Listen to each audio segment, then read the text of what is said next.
चला विद्यार्थ्यांनो, गणिताचा आपण लेक्चर स्टार्ट करतोय. आपण मागच्या लेक्चरमध्ये आपल्या बेसिक क्रिया बघितल्या, जसं की बेरीज, वजाबाकी, गुणाकार, भागाकार यावर आपण बघितलेलं आहे. तर या लेक्चरमध्ये आपण नवीन टॉपिकला सुरुवात करतोय. नवीन टॉपिक आहे पदावली.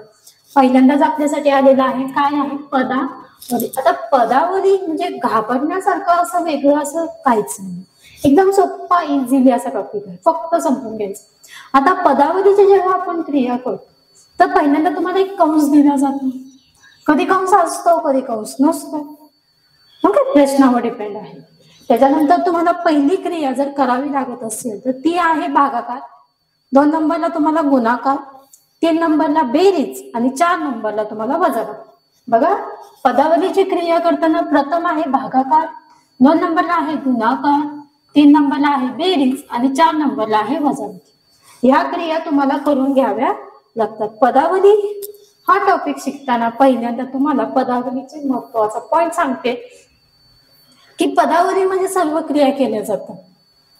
पदावलीमध्ये काय असतं की त्याच्यामध्ये गुणाकार पण असतोय, भागाकार पण असतोय, बेरीज असते, वजाबाकी, सर्व कन्सेप्ट एकत्र मध्ये कुठं येत असल्या तर पदावलीमध्ये आपल्याला मिळताना दिसतात. आता पदावलीमध्ये आपण काय करतो बघा विद्यार्थी, पदावली टॉपिक बघितला की टेन्शन मध्ये असं वेगळं काय तर खरंच नाही. बेरीज आहे, गुणाकार आहे, भागाकार आहे, जे आपण बेसिक बघितलंय त्याच्यावर आधारित पदावली आपल्याला सोडवावी लागते. आता हे आलं तुम्हाला गणित. आता गणित काय आहे पहिल्यांदा गणित समजून घ्यायचं. बघा विद्यार्थ्यांना, पहिल्यांदा काय करायचं आहे तर गणित कधी सुद्धा समजून घ्यायचं आहे की ऍक्च्युली गणित आपल्याला विचारलं गेलं काय आहे. आपण गणित काय विचारलंय, आपण गणित काय सोडवतोय, ह्या पण गोष्टी आपण इथे समजून घ्यायच्या आहेत की गणित काय विचारलंय. बघा गणित विचारलंय 24 भागिले 2 अधिक 215. हे आहे आपलं गणित. काय गणित आहे? 24 भागिले 2 अधिक 215. काय गणित अवघड वाटतंय? होत आहे, तिथं भागाकार पण आहे, बेरीज पण आहे, कसं करणार? आता बघा खूप सोपं आहे. आता पदावलीचा नियम सांगतो. पहिल्यांदा कंस असेल तर कंस सोडून घ्यावा, आपल्याला कुठेही कंस दिलेला नाही, कंस ड्रॉप. त्याच्यानंतर सांगितले की भागाकार करा. काय करा? भागाकार करा. ठीक आहे, पहिल्यांदा आपण काय करायला घेणार आहोत आता? भागाकार. ह्या दोघांचा आपण काय करूया? कंस टाकून काय करून घेऊया? भागाकार करायला सुरुवात करूया. म्हणजे काय करणार आहोत? 2 भागिले 24. 2 भागिले 24. आता 2चा पाडा बेके बे, 2 मधून 2 गेले 0, खाली आले 4, बे 2 4, 4 मधून 4 गेले 0, किती आला? 12. किती आलं उत्तर? 12. अधिक, अधिक चिन्ह आहे तसंच ठेवायचं. त्यांनी दिलेलं एकही चिन्ह खाडाखोड करायची नाही, स्वतःच्या मनाचं चिन्ह तिथं घ्यायचं नाही. बऱ्याच विद्यार्थ्यांना सवय असते की इथलं चिन्ह बेरजेच आहे, आपण तिथं वजाबाकी करायची, जिथं गुणाकार सांगितलाय आपल्याला वाटतं भागाकार सोपा आहे, भागाकार करून घ्यायचं. ओके, असं काहीही करायचं नाही. त्यांनी जी क्रिया आपल्याला करायला सांगितली तीच क्रिया आपण इथे करणार आहोत. आता त्यांनी सांगितलंय की 24 भागिले 2 का? ओके, 24 भागिले 2च करायचंय, मनाचं काहीही इथे घालायचं नाही. सांगितलंय ना 2 ने 24 ला भागायचं. उत्तर किती आलं? 12. जे उत्तर आलं ते खाली घ्यायचं, भागाकार जो काय आलाय तो. अधिक चिन्ह दिलंय, अधिकच चिन्ह द्यायचं. त्याच्या पुढे काय सांगितलंय? 215. 215च लिहायचं. स्वतःच्या मनाचा एकही अंक इथे टाकायचा नाही. आता सांगितलंय काय? 215 अधिक किती सांगितले? 12. 5 अधिक 2, 5 नंतर 6, 7, 2 1 आणि 1 2, 2 असे 2. उत्तर किती आलं? 227. उत्तर किती आलं? 227. कळालं? आता हे बेसिक सांगितलं मी, बेसिक. मग काय हार्ड होतं का? नव्हतं. पुढे आता ताई वजाबाकी, गुणाकार पण आहे, बेरीज पण आहे. वजाबाकी पण आली, गुणाकार पण आलाय, बेरीज पण आली. आता कसं काय करायचं? सिंपल पद्धत. त्यांनी सांगितलंय त्याच्या बाहेर, नियमाच्या बाहेर जायचं नाही. त्यांनी सांगितलंय ना हेच करा, तेच करायचं. आता त्यांनी सांगताना आपल्याला काय सांगितलंय, भागाकाराची क्रिया करा. भागाकार आहे का कुठे? नाही. त्यानंतर नेक्स्ट पॉइंटला काय येतो, पहिल्यांदा कंस सोडवायला सांगितलंय, कंस कुठेही नाही, विषय मिटला. 2 नंबरला सांगितलंय भागाकार करा, भागाकाराची क्रिया नाही. 3 नंबरला असं सांगितलंय की गुणाकार करा. काय करा? गुणाकार करा. चला काय सांगितलंय, गणित पहिल्यांदा बघून घेऊया. 70 वजा 10 गुणिले 4 अधिक 4 गुणिले 5. त्यांनी जे सांगितलंय ते तसंच्या तसं मी लिहून घेतलेलं आहे. आता सांगितलंय काय, पहिल्यांदा नियमानुसार भागाकार नाही, बेरीज. भागाकारानंतर कुठली पद्धत येते, तर गुणाकार येतोय. मग काय करायला पाहिजे आपण? गुणाकार करायला पाहिजे. काय करायला पाहिजे? गुणाकार करायला पाहिजे. चला 70 वजा ह्यांचा गुणाकार किती आला? 10 गुणिले 4 किती आला? 40 अधिक 4 गुणिले 5 4 पंचे 4 पंचे 20. नंतर गुणाकार, भागाकार नाही, गुणाकार केला, गुणाकारानंतर बेरीज. 4 5 6 वजा 70 किती आलं उत्तर? 10. काय अवघड आहे? काय अवघड आहे? काही सुद्धा अवघड नाही. बघून घ्या गणित कसं सोडवलंय एकदा. पदावलीमध्ये एवढं असं अवघड काहीच नाहीये. बघून घ्या काय केलंय मी. 70 वजा 10 गुणिले 4 अधिक 4 गुणिले 5. आता पदावलीचा पहिला नियम सांगतो की भागाकाराची क्रिया आहे का, तर नाही. भागाकारानंतर सांगते की वजा, भागाकारानंतर सांगतोय की गुणाकार आहे का, तर गुणाकार आहे का? हो आहे. 10 गुणिले 4 आहेत किती आले? 10 चौक 40. 4 गुणिले 5 4 पंचे 20. मग त्यांच्यामध्ये बेरीज आहे आणि परत वजाबाकी आहे. मग आता वजाबाकी करायची का बेरीज करायची, हा सगळ्यात मोठा प्रश्न आहे आपल्यासाठी. ओके, मग पहिल्यांदा त्यांनी काय सांगितलंय की बाबा बेरीज करून घ्या. आपण बेरीज करून घेतली, किती आली?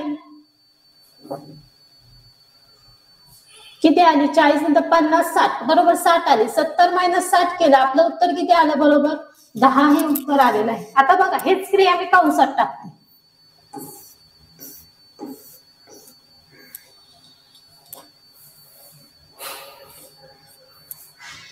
त्याच्यानंतर पुढचं गणित पण सेम तसंच आहे, सोडून बघा तुम्ही, तुम्हाला सुचतंय का.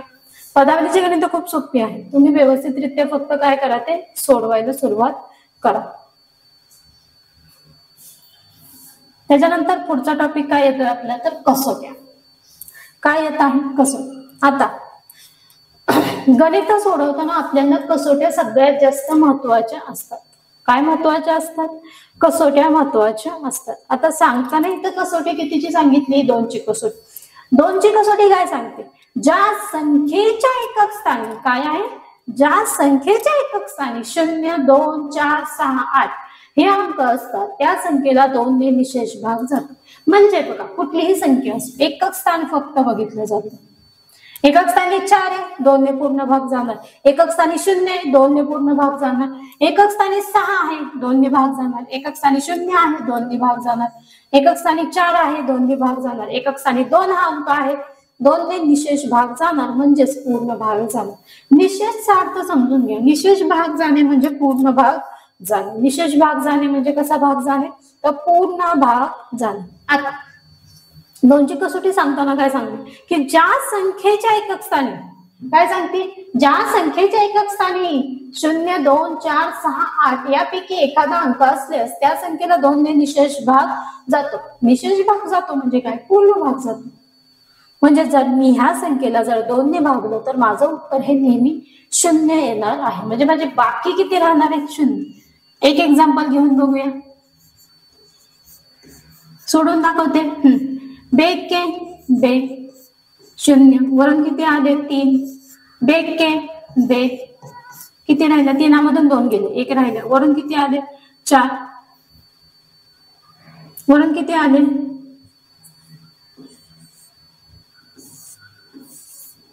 वरून किती आले? 4. हा, बेसाती 14. बाकी आली माझी 0. म्हणजे ह्या संख्येला पूर्ण भाग जातोय एकक स्थानी 4 असल्यावर. पूर्ण भाग जातो. ह्याला म्हणतात 2ची कसोटी. 2ची कसोटी पाठ करायला खूप सोपी. काय आहे? ज्या संख्येचे एकक स्थानी 0, 2, 4, 6, 8 हे अंक असतात त्या संख्येला 2 ने निशेष भाग जातो. ही 2ची कसोटी आपल्याला सांगत आहे. आणि कितीची कसोटी? 3ची कसोटी. 3ची कसोटी काय सांगते की दिलेल्या संख्येतील सर्व अंकांच्या एकूण बेरजेस तुम्हाला जी काही संख्या देईल, कितीही मोठी देऊ द्या, त्या सर्व अंकांची बेरीज करायची आणि जर त्या बेरजेला 3 ने भाग जात असेल तर त्या संख्येला 3 ने निशेष भाग जातो. म्हणजेच कसा भाग जातो? तर पूर्ण भाग जातो. बघा, दिलेल्या संख्येतील सर्व अंकांच्या बेरजेला सर्व अंकांची बेरीज म्हणजे काय करायची? आता बघा, 5 आहे अधिक 4 आहे अधिक 3 आहे, यांची बेरीज करा. चला, 5 आणि 4 9, 9 अधिक 3 9 1 10, 10 12. मग 3च्या पाड्यामध्ये 12 आहे, 3 चौक 12. म्हणजे ह्या संख्येला 3 ने कसा भाग जातो? निशेष भाग जातो, म्हणजे पूर्ण भाग जातो. कसोटी सांगते दिलेल्या संख्येतील सर्व अंकांच्या बेरजेला अंकांच्या एकूण बेरजेला 3 ने निशेष भाग जात असेल तर त्या संख्येला 3 ने भाग जातो. ही झाली 3ची कसोटी. आता 4ची कसोटी काय सांगते? दिलेल्या संख्येतील शेवटच्या 2 अंकांनी तयार होणाऱ्या संख्येला जर 4 ने भाग जात असेल तर त्या संख्येला 4ची कसोटी लागू होते किंवा त्या संख्येला 4 ने निशेष भाग जातो. बरोबर. आता अजून एक अंक, ज्या संख्येच्या एकक स्थानी 2 शून्य असले, किती? दोन्ही अंक 0 असल्यास त्या संख्येला 4 ने निशेष भाग जातो. ही पण आपल्या कसोटीमध्ये बघा, एकतर एकक स्थानी बघा दिलेल्या संख्येतील शेवटच्या 2 अंकांना, आता शेवटचे 2 अंक म्हणजे कुठले असतात मला सांगावं? एकक आणि दशक. शेवटचे 2 अंक कुठले आहेत? एकक आणि दशक. आता शेवटचे 2 अंक घ्या, एकक दशक एकक दशक एकक. शेवटचे 2 अंक म्हणजे एकक आणि दशकच की. जर एकक आणि दशक या अंकाला जर 4 ने भाग गेला तर समजायचं अख्ख्या संख्येला 4 ने भाग जातो. केवढीही संख्या मोठी असं नका, 5 अंकी असो, 6 अंकी असो, 7 अंकी असो, फक्त एकक आणि दशकला भाग घालवायचा आणि समजायचं की ह्या कसोटीने 4चा पूर्ण भाग जातोय की नाही जात, म्हणजे 4ची कसोटी लागू होते की नाही होत. पुन्हा अजून एक, त्याच्यामध्ये जर 2 अंक, शेवटचे 2 अंक म्हणजे एकक आणि दशक जर 0 असेल तरी समजून घ्यायचं की ह्या संख्येला कितीने भाग जातोय? 4 ने पूर्णपणे भाग जातो. आता इथे एकक स्थानी 2 शून्य आहेत, 4 ने भाग जाणार. आता 6 चा 12 ने 13. आता भाग लावून बघू. 4 एके 4, 4 दोन्ही 8, 4 एके 4, 4 नंतर 5 6 7, सॉरी 4 नंतर 5 6 7, 3 राहिले. वरून किती घेतले मी? 6. वरून किती घेतले मी? 6. बर, किती उत्तर आलं? 4 च्या बरोबर 36, 4 एके 4, 4 दोन्ही 8, 4 त्रिक 12, 4 चौक 16, 4 पंचे 20, 4 7 24, 4 7 28, 4 8 32, 4 9 36.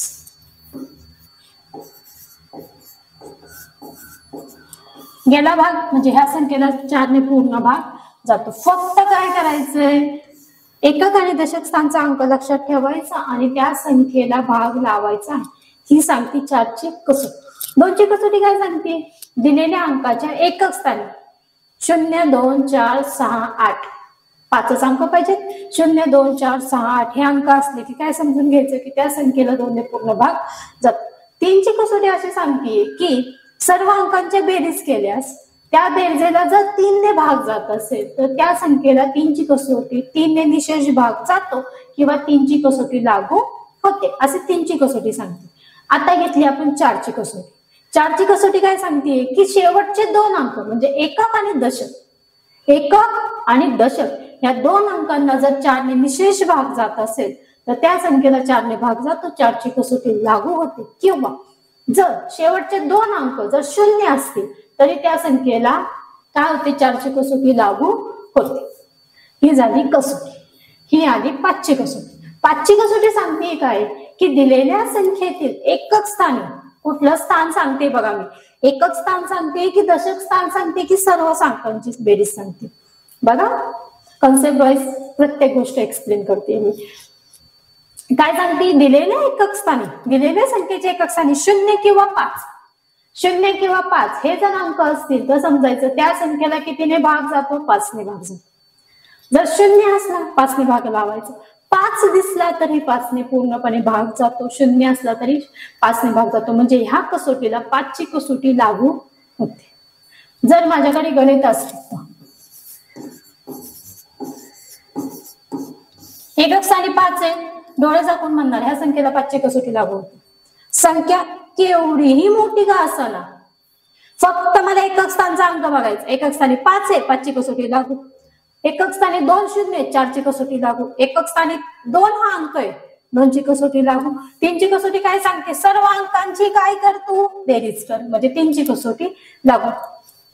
त्याच्यानंतर कितीची कसोटी येते? तर 6 ची कसोटी. 6 ची कसोटी काय सांगते? की दिलेल्या संख्येला 2 आणि 3, 3 आहे की 3, 3 2 6, बेत्रिक 6. म्हणजे जिथं तुम्हाला 2 ची कसोटी लागू होते तिथं तुम्हाला 3 ची कसोटी लागू होती, तिथंच तुम्हाला 6 ची कसोटी लागू होणार आहे. ज्या ठिकाणी 2 ची आणि 3 ची कसोटी लागू होती त्या ठिकाणी 6 ची कसोटी लागू होते, म्हणजे होतेच. जिथं 2 ची आणि 3 ची कसोटी लागू होती तिथं 6 ची कसोटी लागू होतेच. म्हणजे काय? ज्या ठिकाणी 2 ने आणि 3 ने पूर्ण भाग जातो त्या संख्येला 6 ने पूर्ण भाग जातो. ही सांगते 6 ची कसोटी. पुढे 8 ची कसोटी. दिलेल्या संख्येतील शतक स्थानापर्यंतच्या अंकांना जर 8 ने भाग जात असेल तर त्या संख्येला 8 ची कसोटी लागू होते. किंवा शेवटचे 3 अंक 0 झाले की समजायचं या ठिकाणी 8 ची कसोटी लागू होते. आता कसं सांगणार बघा, जर 4 ची कसोटी बघितली तर एकक आणि दशकचा विचार केला, आणि 8 ची कसोटी बघताना आपण शतकाचा सुद्धा विचार करतो. म्हणजे 4 ची कसोटी 8 ची कसोटी असं सांगते की एकक, दशक आणि शतक या 3 अंकांना जर 8 ने पूर्ण भाग जात असेल तर त्या संख्येला 8 ची कसोटी लागू होते. ही झाली 8 ची कसोटी. किंवा किंवा शेवटचे 3 अंक म्हणजे एकक, दशक आणि शतक हे तिन्ही अंक जरी 0 असले तरीही त्या संख्येला 8 ची कसोटी लागू होते. ही झाली तुमची 8 ची कसोटी. कसोट्या पाठ करायला खूप सोपे आहेत. 9 ची कसोटी. 3 ची कसोटी काय सांगते? सर्व अंकांची बेरीज. 9 ची कसोटी तेच सांगते. दिलेल्या सर्व अंकांच्या बेरजेला जर 9 ने भाग जात असेल तर त्या संख्येला 9 ने निशेष भाग जातो. सर्व अंकांची तुम्हाला जेवढे अंक देतील त्या सर्वांची बेरीज करायची. बेरजेच्या उत्तराला जर 9 ने भाग जातो तर समजायचं ह्या संख्येला 9 ची कसोटी लागू होते, म्हणजे होतेच. ही झाली तुमची 9 ची कसोटी. 3 ची आणि 9 ची कसोटी सेम आहे. 4 ची आणि 8 ची कसोटी सेम आहे. 0 ची कसोटी 2 च्या अंकामध्ये पण 0 आहे, 5 च्या अंकामध्ये पण 0 आहे आणि 10 च्या कसोटीमध्ये पण 0. सेम सेम बऱ्यापैकी कसोट्या आहेत. 10 ची कसोटी. 10 ची कसोटी काय सांगते बघा बरं. संख्येतील एकक स्थानी जर 0 हा अंक असेल 100% समजायचं. जर एकक स्थानी मला 0 दिसला, 0 0 0, 10 ने निशेष भाग जातो, म्हणजे जातोच. एकक स्थानी 0 आहे, ह्या संख्येला 10 ने निशेष भाग जातो. ह्या झाल्या आपल्या कसोट्या. ह्याला काय म्हणतात? कसोट्या असे म्हणतात. तुम्हाला शिकवताना मी सगळ्या कसोट्या शिकवलेल्या आहेत. आता पेपर मध्ये आलं जर एकक स्थानी 0 किंवा 5 ह्या संख्या असतील तर त्या संख्येला कोणत्या संख्येने निशेष भाग जातो? तर त्या संख्येला 5 या संख्येने निशेष भाग जातो. कुठल्या संख्येने निशेष भाग जातो? 5 या संख्येने निशेष भाग जातो.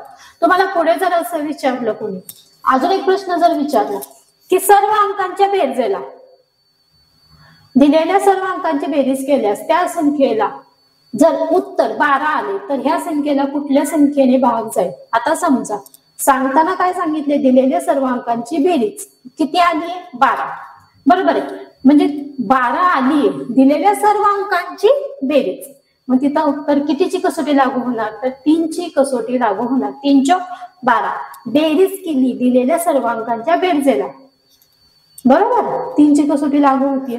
आता 9च्या पाड्यामध्ये तर 12 आहेत का? नाही. म्हणजे 9 ची कसोटी लागू होईल का? नाही होणार. पण 3 ची कसोटी लागू होते. आणि जर समजा एकक स्थानी एकक आणि दशक स्थानच्या अंकांना एकक आणि दशक स्थानी जर 28 हा अंक असेल तर त्या संख्येला कितीने निशेष भाग जाईल? एकक आणि दशक स्थान सांगितले 28. आता 4 एके 4 4 4च्या पाड्यामध्ये 28 आहेत का? 4 25 4 24 4 7 28 आहेत. मग त्या संख्येला कितीची कसोटी लागू होती? 4ची कसोटी. आणि जर एकक आणि दशक स्थानी जर 2 शून्य असले तर त्या संख्येला कुठली कसोटी लागू होती? तर 4ची कसोटी लागू होती. ह्या झाल्या तुमच्या कसोट्या. मी तुम्हाला आज पदावली आणि कसोटी ह्या दोनच कन्सेप्ट आज शिकवलेल्या आहेत. थँक्यू.